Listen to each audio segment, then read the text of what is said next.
Escucha, el Centro de Reconciliación Familiar Libertad en Casa presenta las buenas noticias.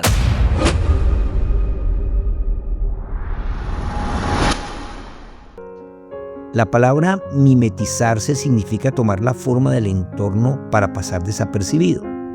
Pero en el caso de una estrategia de guerra, va más allá de pasar desapercibido a una posición para influenciar el ambiente que permite establecer el plan de guerra. Bienvenidos.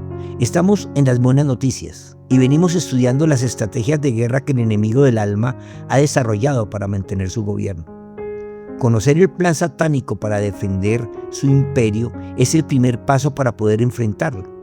Por eso, mi oración es que tú que escuchas esto puedas ver la verdad y así entender y por consecuencia cambiar tu manera de pensar, que da como resultado un cambio interno en tu manera de vivir. El camaleón es uno de los más famosos animales en el arte del camuflaje, ya que cambia el color de su piel según el lugar donde esté. O el pulpo mimo, que altera el color, forma y textura para imitar a otros animales marinos. Sin embargo, el ojo humano está diseñado para descubrir el camuflaje. Aunque el camaleón ajusta su color y patrones para volverse invisible a sus depredadores naturales, la visión humana, a menudo más aguda para detectar formas, texturas y movimientos inusuales, puede encontrar el animal, especialmente si el camaleón no está perfectamente adaptado al fondo.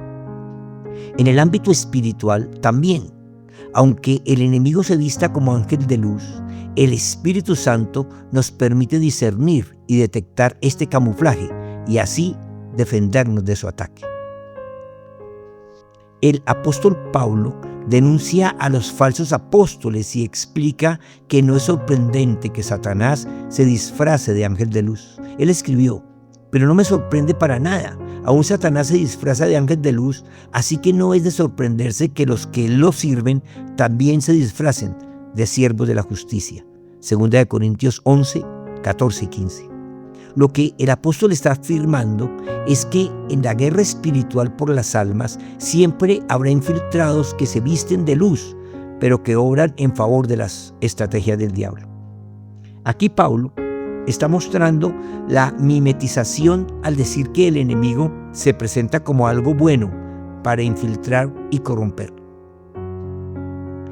En el libro La Ilíada de Homero, escrito unos 800 años antes de Cristo, se narra la historia de la guerra de Troya, una narrativa entre superstición y verdad que muestra la gran estrategia de la mimetización, pues siendo Troya impenetrable por sus murallas y su ejército, el enemigo logró derrotarla al introducir un caballo de madera obsequiado como ofrenda a Poseidón. Troya entonces no se perdió por descuido físico o debilidad de su ejército, sino por el descuido espiritual. Sus creencias y su religión fueron el talón de Aquiles, por decirlo así. Aquiles, a propósito, en esa historia, hizo parte del ejército griego y murió en esa guerra atravesado por una flecha en su talón. En fin, es que si el enemigo logra penetrar en el centro de la fe, desde allí inicia el proceso de conquista, destruyendo las columnas fundamentales y derribando los pilares morales que la sostienen. El apóstol Pablo, en su carta a los Gálatas, escribe: estoy horrorizado de que ustedes estén apartándose tan pronto de Dios, quien los llamó a sí mismo por medio de la amorosa misericordia de Cristo. Están siguiendo un evangelio diferente, que aparenta ser la buena noticia, pero no lo es en absoluto. Están siendo engañados por los que a propósito distorsionan la verdad acerca de Cristo. Gálatas 1:7. Esta advertencia del apóstol refleja la posibilidad de imitaciones engañosas, incluso en la enseñanza del evangelio, y la facilidad que tenemos los creyentes de creer a los falsos maestros. En Israel también hubo falsos profetas, escribió el apóstol Pedro, tal como habrá falsos maestros entre ustedes. Ellos les enseñarán con astucia herejías destructivas y hasta negarán al Señor quien los compró. Esto provocará su propia destrucción repentina. Habrá muchos que seguirán sus malas enseñanzas y su vergonzosa inmoralidad, y por culpa de estos maestros se hablará mal del camino de la verdad. Llevados por la avaricia, inventarán mentiras ingeniosas para apoderarse de su dinero. Segunda de Pedro 2, 1-3. Así que Satanás, mediante la estrategia de la mimetización, logra influenciar incluso en el corazón mismo de la iglesia, con falsas doctrinas y falsas enseñanzas, con falsos maestros que se creen poseedores de la verdad. El Señor dijo: ten cuidado de los falsos profetas que vienen disfrazados de ovejas inofensivas, pero en realidad son lobos feroces. Puedes identificarlos por su fruto, es decir, por la manera en que se comportan.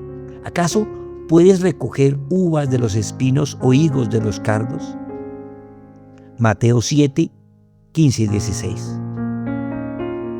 También su mimetización no es evidente, sino disfrazada de luz.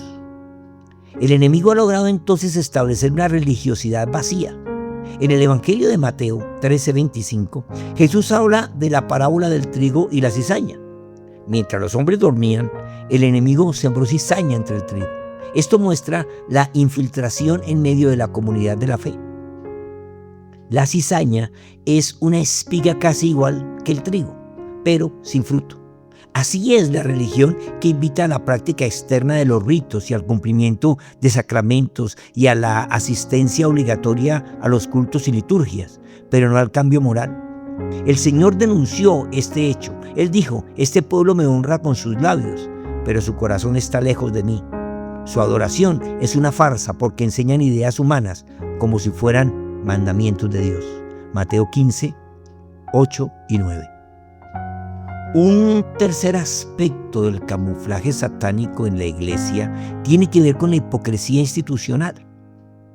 Definitivamente, en todos mis años de prédicas y maestría en el Evangelio, he podido descubrir cómo el punto más difícil de servir en el cristianismo es hacer parte del liderazgo de una iglesia local. Pues la hipocresía nos hace partícipes de líderes que aparentan santidad, pero buscan poder o beneficio personal. Jesús denunció este aspecto entre los líderes de su época. Él dijo: ¿qué aflicción les espera, maestros de la ley religiosa y fariseos hipócritas? Pues son como tumbas blanqueadas, hermosas por fuera, pero llenas de huesos de muertos y de toda clase de impurezas por dentro. Por fuera, ustedes parecen personas rectas, pero por dentro el corazón está lleno de hipocresía y desenfreno. Mateo 23, 27 y 28. El enemigo se ha mezclado entre los líderes para lograr desestabilizar la fe y pervertir la doctrina, enseñando una religión sin relación y una adoración sin vida. Otro aspecto más de esta estrategia satánica del camuflaje en la iglesia es el sincretismo y la mundanalidad. C.S. Lewis mostraba cómo el enemigo usa la rutina religiosa sin amor ni fe viva para vaciar la espiritualidad auténtica. Sincretismo es como una mezcla o amalgama de varios sistemas de creencias distintas que da lugar a una nueva tradición o adaptación cultural. Esto equivale a adoptar, como el católico histórico hizo y el evangélico actual, ritos y creencias que no provienen de la palabra de Dios y colocarlas como parte de la fe. Es como mezclar el evangelio con ideologías o prácticas contrarias a la misma fe y aceptarlas como genuinas y defenderlas como si fueran legales en el reino de los cielos. Y la mundanalidad, esa permisibilidad que hoy se vive entre el pueblo cristiano, que no se aparta del mundo, sino que se mezcla con él para vivir el mismo desorden.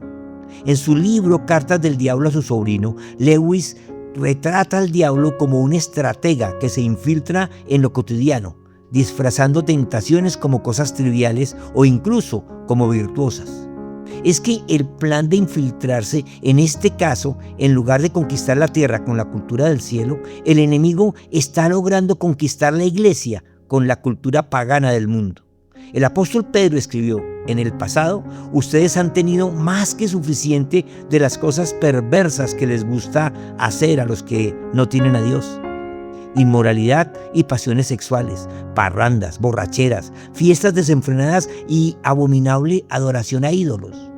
No es de extrañarse que sus amigos de la vieja vida se sorprendan de que ustedes ya no participan de las cosas destructivas y descontroladas que ellos hacen.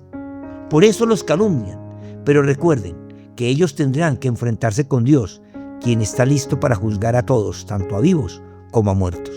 Primera de Pedro 4, 3 al 5. Es que si la iglesia no marca la diferencia y sigue mezclada con el mundo y el paganismo religioso, no logrará el propósito por el cual fue creada, pues la iglesia gloriosa es el pueblo de Dios, destinado a implementar el reino de los cielos en cada corazón. Un quinto aspecto de esta estrategia es la división disfrazada de celo doctrinal. En todos los tiempos, incluyendo los apostólicos, las divisiones en la iglesia han sido parte del comportamiento de los creyentes. Pero esto es por la defensa de formas y maneras de pensar individuales y no por la obediencia a Cristo. El enemigo, desde su infiltración, fomenta disputas internas que fragmentan la unidad del cuerpo de Cristo. Pablo exhorta a la iglesia a tener un mismo propósito y una misma manera de pensar. Él escribió: amados hermanos, les ruego por la autoridad de nuestro Señor Jesucristo que vivan en armonía los unos con los otros. Que no haya divisiones en la iglesia. Por el contrario, sean todos de un mismo parecer, unidos en el pensamiento y propósito. Primera de Corintios 1, verso 10. Es que podemos afirmar que la división en la iglesia muchas veces surge del camuflaje del enemigo, que introduce interpretaciones doctrinales distorsionadas y crea abismos en el cuerpo de Cristo. La Biblia y la historia de la iglesia ofrecen ejemplos claros de cómo esto se ha manifestado a través del tiempo. En primer lugar, en la época apostólica. En Gálatas 1, 6, 7, Pablo denuncia que algunos estaban predicando otro evangelio, causando confusión y división. Y en 1 Corintios 1, del 11 al 13, la iglesia de Corintios se dividía en facciones. Yo soy de Pablo, yo soy de Apolos, yo soy de Pedro, mostrando cómo el enemigo usa rivalidades imaginarias para fragmentar, dividir y separar. En Colosenses 2, 18 y 19, algunos promovían culto a los ángeles y visiones, apartando a los creyentes de la cabeza, que es Cristo. En el libro de los Hechos, en el capítulo 15, se evidencia la controversia más grande que hubo sobre la circuncisión. Los gentiles debían cumplir la ley de Moisés. Este también fue un intento de dividir la iglesia primitiva.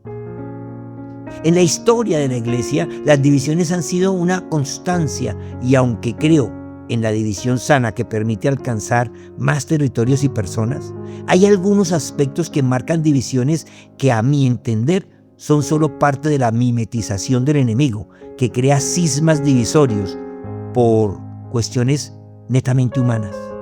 El arianismo del siglo IV negaba la plena divinidad de Cristo, creando una de las mayores divisiones doctrinales en la iglesia antigua. El cisma de Oriente y Occidente en 1054. Diferencias doctrinales y de autoridad entre Roma y Constantinopla, que llevaron a la ruptura de la iglesia dividiéndose en católica y ortodoxa.